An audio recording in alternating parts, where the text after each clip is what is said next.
Olá, pessoal. Essa é a nossa aula sobre forças intermoleculares ou forças de Van der Waals. Um assunto muito importante, muito recorrente na prova do Enem. Qual o pré-requisito para esse assunto? Polaridade. Você só pode passar para esse capítulo depois que tiver estudado, que estiver dominando a questão de polaridade de ligações e moléculas. Correto? Então, começando. São as forças intermoleculares ou forças de Van der Waals. São as forças de atração que existem entre as moléculas. Dentro da molécula, qual força mantém os átomos unidos? As ligações covalentes. Então, dentro da molécula, nós temos as interações interatômicas do tipo ligação covalente que mantém os átomos unidos. No entanto, entre as moléculas, existem forças de atração. Que tipo de atração? Atração eletrostática, carga positiva atraindo carga negativa. E essas forças de atração entre as moléculas são chamadas de forças intermoleculares ou forças de Van der Waals. Van der Waals foi esse físico holandês, aqui nós temos a medalhinha do prêmio Nobel, né? Ele fez importantes estudos sobre essas interações entre as moléculas. E quais são os tipos de forças intermoleculares que nós temos? Isso vai depender da polaridade das moléculas. Envolvendo moléculas polares, nós podemos ter o dipolo-dipolo ou dipolo permanente, que eu vou simbolizar por DD, as ligações de hidrogênio, que eu vou simbolizar por LH, e o íon dipolo, simbolizado por ID. Essas são as interações envolvendo moléculas polares. Envolvendo moléculas apolares, nós vamos discutir as forças de London, ou dipolo induzido. Então, o primeiro passo, né, para determinar o tipo de força intermolecular é você determinar se a molécula é polar ou apolar. Então, começando com dipolo-dipolo ou dipolo permanente. O que significa dizer que uma molécula é polar? Quando a molécula é polar, ela apresenta uma distribuição desigual de elétrons no seu interior. Uma região da molécula tem maior densidade eletrônica, parcialmente negativa, e uma outra região da molécula tem menor densidade eletrônica, parcialmente positiva. O que acontece quando moléculas polares se aproximam? O que acontece quando moléculas polares estão próximas? Algo óbvio. O polo positivo de uma atrai o polo negativo da outra. Você pode simbolizar essa atração usando um pontilhado, como eu fiz aqui, ou esse serrilhado.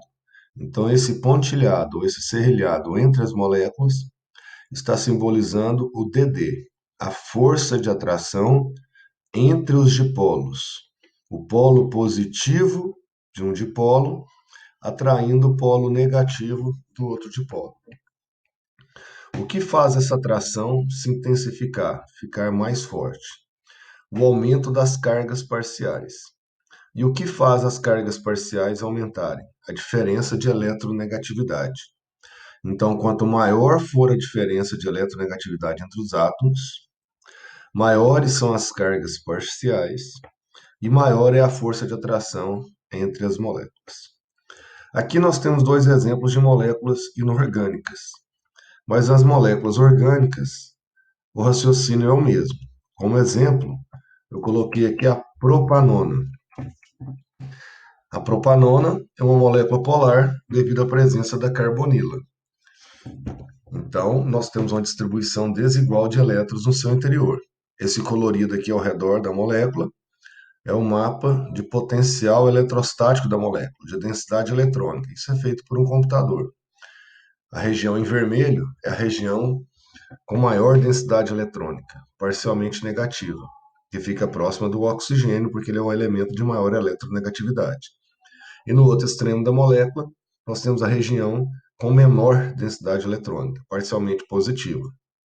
Quando as moléculas de propanona estão próximas, o polo positivo de uma atrai o polo negativo da outra. Um detalhe importante a respeito das forças intermoleculares.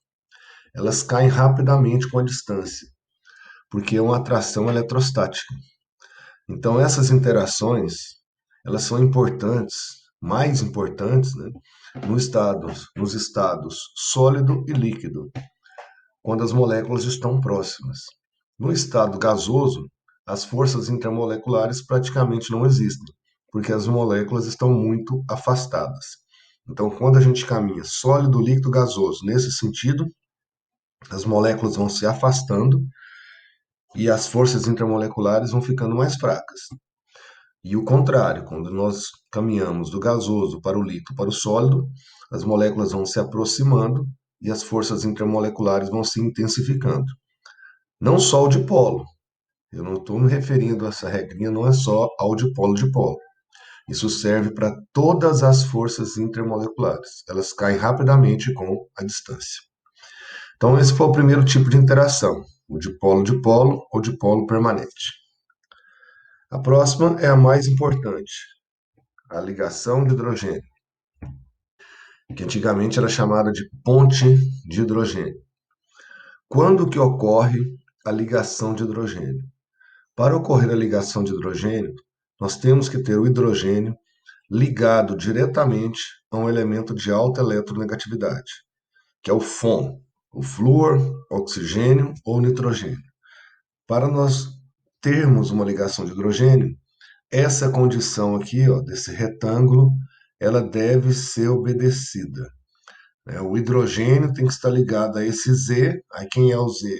O flúor, o oxigênio ou o nitrogênio interagindo com outro átomo de Z. Aí essa interação entre esse hidrogênio parcialmente positivo ligado ao Z, interagindo com outro átomo de Z parcialmente negativo, é a LH, a ligação de hidrogênio, que é o tipo mais forte de força intermolecular entre espécies químicas neutras. Aqui no desenho, nós temos a ligação de hidrogênio entre duas moléculas de água. O hidrogênio parcialmente positivo interagindo com o oxigênio parcialmente negativo. Então, LH entre as moléculas de água. Um detalhe importante: a ligação de hidrogênio é um dipolo-dipolo. Porque nesse exemplo da água, a água é uma molécula polar, então ela tem um polo negativo e um polo positivo. Quando as moléculas estão próximas, o polo positivo atrai o polo negativo. Essa é uma interação do tipo dipolo-dipolo. Mas por que um nome diferente, então? Por que eu estou chamando de ligação de hidrogênio? Porque a ligação de hidrogênio é um dipolo-dipolo, só que é um dipolo-dipolo muito forte, por causa da diferença de eletronegatividade, certo? Por isso recebe um nome particular. Então, tome muito cuidado com o seguinte pega. Toda ligação de hidrogênio é um dipolo-dipolo, mas nem todo dipolo-dipolo é uma ligação de hidrogênio, certo? A ligação de hidrogênio é um dipolo-dipolo muito forte, devido à grande diferença de eletronegatividade entre os hidrogênios, entre o hidrogênio, né, e os átomos do FON, né, o flúor, o oxigênio e o nitrogênio. Nessas imagens estão sendo representadas as ligações de hidrogênio na água no estado líquido.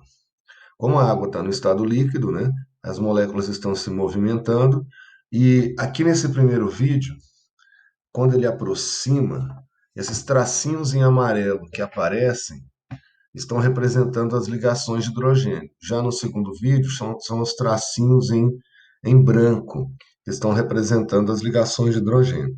O que é importante perceber nesses vídeos? Está vendo que o número de ligações de hidrogênio ele não é fixo, porque a molécula está se movimentando. Então, tem momentos que a molécula está fazendo 3 ligações, 2 ligações, 4 ligações, então a molécula ela fica se movimentando. Então, o número de ligações de hidrogênio ele não é fixo, certo? No estado líquido, devido a essa movimentação existente das moléculas. O estado líquido é sempre um estado desorganizado. desordenado, certo? Qual é o máximo, então, de ligações de hidrogênio que uma molécula de água pode fazer? 4, como está sendo mostrado nessas animações e naquela imagem.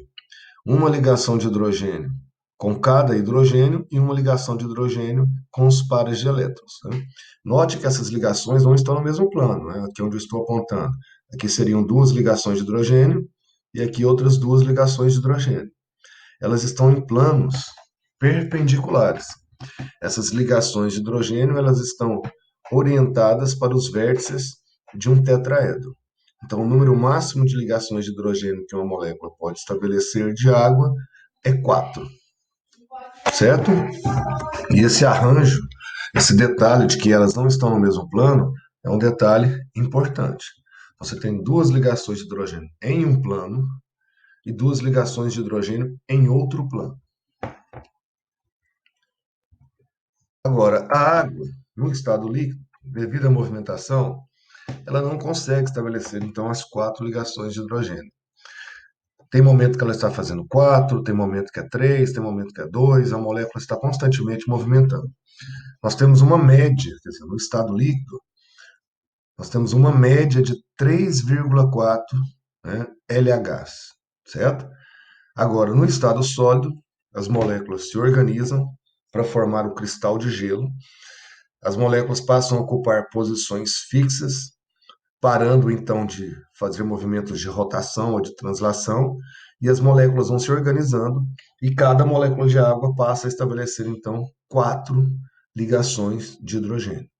Então a água só estabelece esse número máximo de ligações de hidrogênio por molécula no estado sólido. No estado líquido, o número não é fixo, dá uma média de 3,4, mas no estado sólido, cada molécula estabelece 4 ligações de hidrogênio. E para estabelecer essas 4 ligações de hidrogênio, aparece esse arranjo hexagonal no cristal de gelo. As moléculas vão se organizando, né? É um arranjo tridimensional, formando hexágonos, né? Como está sendo mostrado na animação. Essa estrutura é chamada de estrutura hexagonal aberta do gelo. Aberta porque, olha onde eu estou passando o laser aqui. Ó. Essa região ficou aqui um buraco. Então, esse arranjo do gelo, esse arranjo cristalino hexagonal do gelo, afasta as moléculas. As moléculas passam a ocupar um volume maior. E ocupando um volume maior, isso causa uma diminuição de densidade. Uma garrafa de água de vidro no congelador, ela vai estourar. Por quê? Quando congelar, o sólido, né, vai aumentar de volume. Nesse caso, o sólido é o gelo. E por que isso ocorre? Que é o chamado comportamento anômalo da água. Então, nós estamos vendo aqui a explicação para isso. Porque quando a água congela, quando a água solidifica, ocorre um aumento no número de ligações de hidrogênio que cada molécula estabelece, que passa de uma média de 3,4 para 4, e as moléculas se organizam formando uma estrutura hexagonal aberta, na qual coloca as moléculas mais distantes umas das outras, aumentando o volume e diminuindo a densidade. Certo? Aqui nessa animação, nós temos a água no estado líquido solidificando. As moléculas vão se organizando para formar a estrutura hexagonal do gelo, a estrutura aberta. A estrutura fica cheia de buracos, por isso as moléculas ocupam um volume maior, aumentando o volume e diminuindo a densidade. Nessa outra animação, mais simples aqui, esse primeiro desenho, essa primeira animação que eu estou apontando com laser, seria a água no estado líquido. E aqui a água no estado sólido, no seu arranjo hexagonal, certo? Aqui nós temos uma média de 3,4 ligações de hidrogênio no estado líquido, e aqui no estado sólido, cada molécula estabelece 4 ligações de hidrogênio. Correto? Esse comportamento anômalo da água é extremamente importante, porque senão, né, nós não teríamos, né, a existência de vida na Terra. A menor densidade do gelo, comparada com a da água líquida, é um detalhe da natureza extremamente importante para a existência de vida na Terra. Porque quando ocorre o congelamento, a camada de gelo fica flutuando devido à menor densidade, e isola a água líquida que está abaixo, protegendo todo o ecossistema aquático das baixas temperaturas. O maior valor de densidade da água ocorre em 4 graus, onde eu estou apontando aqui com o meu laser. Em 4 graus Celsius, a densidade da água tem o seu maior valor, que é 1 grama por ml. A partir de 4 graus Celsius começa a acontecer o comportamento anômalo da água. A densidade vai diminuindo até que no estado sólido, no gelo, a densidade de cerca de 0,92 aproximadamente. Então nós temos uma diminuição de densidade de aproximadamente 8%, correto? Quais os principais compostos que estabelecem a ligação de hidrogênio, a LH? No caso da química geral, a água, o HF, que é o ácido fluorídrico, e o NH3, que é a amônia. E no caso da química orgânica, os álcoois, fenóis, ácidos carboxílicos. Essas três funções têm o grupo OH. E as aminas primárias e secundárias, e amidas não substituídas e monossubstituídas, devido à presença do grupo NH. Então, esses são os principais compostos capazes de formar ligações de hidrogênio entre as suas próprias moléculas. Correto?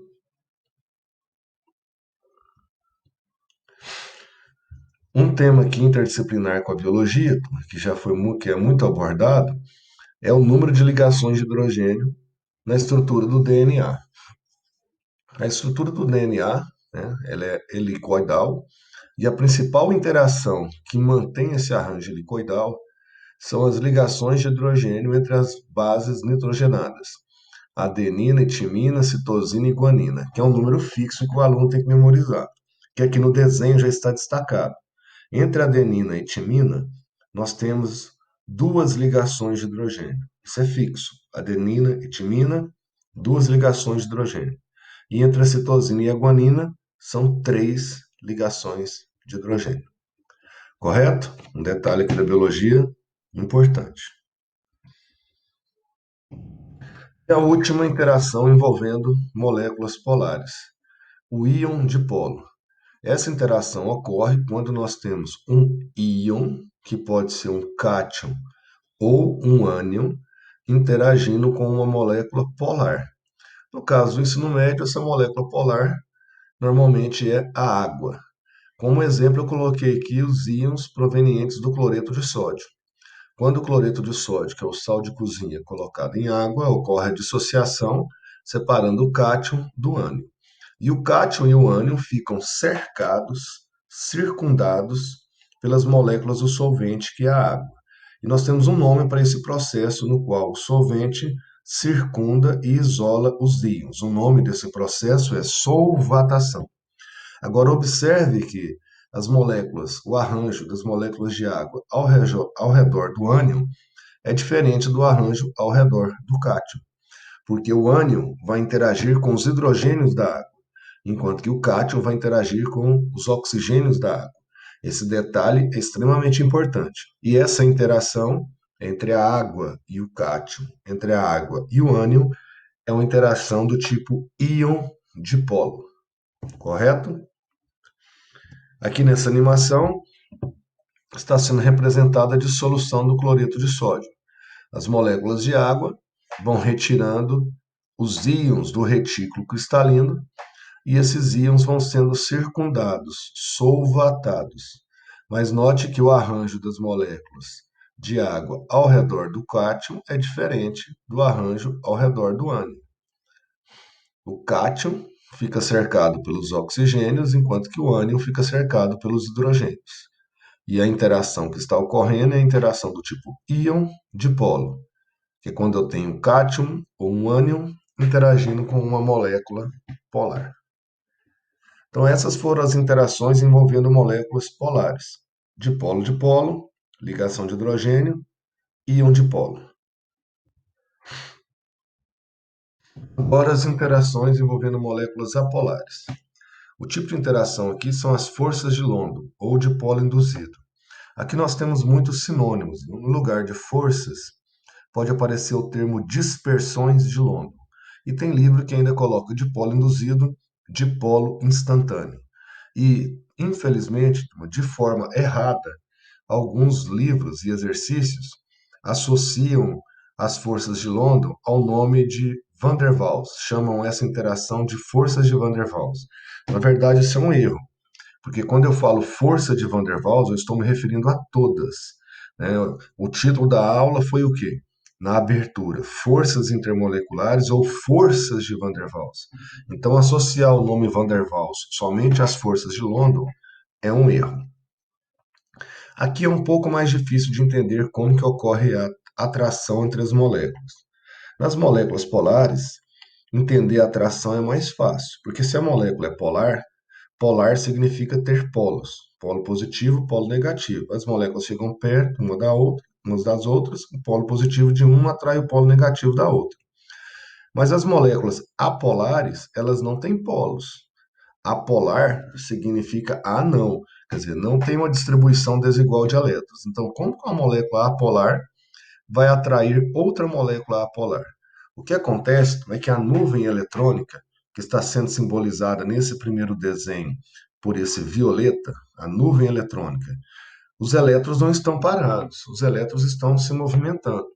E à medida que as moléculas se aproximam e colidem umas com as outras, a nuvem eletrônica de uma molécula repele a nuvem eletrônica da outra, induz a polarização. Então, a nuvem eletrônica ela pode se distorcer. Num determinado instante, eu posso ter uma região da molécula com mais elétrons e outra região da molécula com menos elétrons, surgindo um dipolo. Só que esse dipolo ele não é permanente. Ele é um dipolo momentâneo, instantâneo. Então, a molécula apolar ela pode, em um segundo, polarizar e despolarizar inúmeras vezes. Então, quando a nuvem eletrônica sofre uma polarização, sofre uma distorção, a molécula momentaneamente fica com dois polos. E isso pode induzir outras moléculas a se polarizarem também, que é o que está mostrando nesse segundo desenho, onde eu estou apontando aqui agora. As moléculas são apolares, não têm polos, mas momentaneamente ela polariza. E quando ela polariza, ela induz a sua vizinha a polarizar. Só que esses polos que apareceram não são polos permanentes. Por isso o nome de polo induzido de polo instantâneo. Porque a molécula pode, num instante, estar apolar e no próximo instante estar polar e fica oscilando, né? Polariza, despolariza, polariza, despolariza. Mas à medida que a molécula polariza e despolariza, isso vai induzindo outras moléculas também a polarizarem e despolarizarem, e vão surgindo essas forças de atração. Só que nesse caso, as forças de interação elas serão mais fracas, porque as moléculas não têm polos permanentes, certo? Uma analogia que eu acho importante aqui é entender o que facilita essa polarização. O que facilita distorcer a nuvem eletrônica, fazendo com que apareçam as cargas parciais positivas e negativas? É o número de elétrons. Quanto maior for o número de elétrons em uma molécula, quanto maior for a nuvem eletrônica, mais fácil é essa polarização. E eu gosto de usar essa analogia aqui, ó. Comparar a nuvem eletrônica com a bolha, uma bola de sabão. Quando a bola de sabão é bem pequena, ela não deforma, ela se propaga no ar mantendo o formato esférico. Agora, à medida que você vai fazendo bolhas maiores, elas vão ficando moles, como está sendo mostrado na animação. Ela fica se distorcendo, alonga para um lado, alonga para o outro lado. Essa mesma ideia, é isso que acontece com as moléculas apolares. As nuvens eletrônicas, elas se movimentam.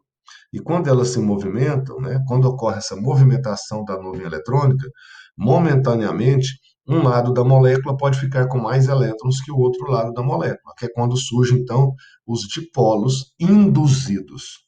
Então, a polarização da nuvem eletrônica de uma molécula é semelhante à deformação de uma bolha de sabão. Quanto maior a bolha, mais fácil é a sua deformação. Quanto maior é a nuvem eletrônica, mais fácil é a sua polarização. Então, à medida que vai aumentando o número de elétrons em uma molécula, isso aumenta com a massa molecular, vai aumentando a massa molecular, vai aumentando o número de elétrons, vai aumentando a nuvem eletrônica, vai facilitando a polarização, e as interações do tipo dipolo induzido vão ficando mais intensas. Correto?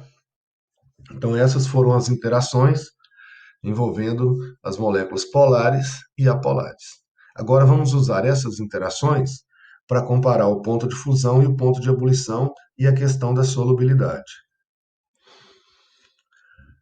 Normalmente, né, as forças intermoleculares são cobradas nos exercícios, a maior parte deles são de comparação de ponto de fusão e de ponto de ebulição. Você recebe dois, três compostos e o exercício vai perguntar, né, qual deles tem maior, qual deles tem menor ponto de ebulição. Coloque os compostos em ordem crescente de ponto de ebulição ou em ordem decrescente. Então você tem que usar essa setinha aqui. Nesse sentido, ó, aumenta a força de atração, aumenta o ponto de fusão e aumenta o ponto de ebulição. As interações mais fracas são entre as moléculas apolares, forças de London, dipolo induzido. Depois vem as polares, dipolo, e depois as polares, que estabelecem ligações de hidrogênio. Isso envolve aqui compostos moleculares. Agora, os compostos iônicos, eles têm como característica possuírem elevados pontos de fusão e pontos de ebulição. Então, quando você tem compostos iônicos junto com compostos moleculares, os iônicos normalmente estão bem à frente, com ponto de fusão, com ponto de ebulição bem maior. Então, sempre que você for comparar ponto de fusão, ponto de ebulição, você vai tentar usar essa setinha. Aqui na minha tabela como exemplo, né? HF, ácido fluorídrico, HCl, ácido clorídrico e flúor. Por que que o flúor é o que tem o menor ponto de ebulição? Porque a molécula de flúor é apolar, então a interação aqui é o dipolo induzido. Já o ponto de ebulição do HCl teve um aumento aqui praticamente de 100 graus. Por quê? Porque o HCl é polar, dipolo-dipolo. E do HF 20, quer dizer, positivo, quer dizer, saiu de menos 188 foi para 20. Por que esse aumento tão grande? Porque o HF estabelece ligações de hidrogênio. Certo? Então essa setinha é que você vai procurar utilizar na hora de comparar o ponto de fusão e o ponto de ebulição. No caso de empate, quando você tem compostos que apresentam o mesmo tipo de interação, aí você vai usar como segundo argumento a massa molecular. Então, para moléculas com o mesmo tipo de interação, o primeiro fator que deve ser analisado para se comparar as temperaturas de ebulição e de fusão é a massa molecular. Então, nesse exemplo aqui, HCl, HBr, HI, todos são polares. Então, a interação é de polo-dipolo. Então, empatou no tipo de interação. Como é que eu vou decidir, então, a questão do ponto de ebulição? Você vai olhar a massa molecular. Quando aumenta a massa molecular, aumenta o ponto de ebulição. Certo? Então, voltando aqui o slide. Primeiro, quando você for comparar ponto de fusão e ponto de ebulição, você vai tentar usar essa setinha. Se não deu para usar essa setinha, se deu empate, se você tem compostos com o mesmo tipo de interação, aí você vai tentar utilizar a massa molecular. E a grande maioria dos exercícios envolvendo as forças intermoleculares são exercícios de comparação de ponto de fusão e de ponto de ebulição. Tudo bem? Então aqui nós encerramos nossa aula de forças intermoleculares. Espero que tenha ajudado bastante. Qualquer dúvida, me procure nas redes sociais. Abraço a todos.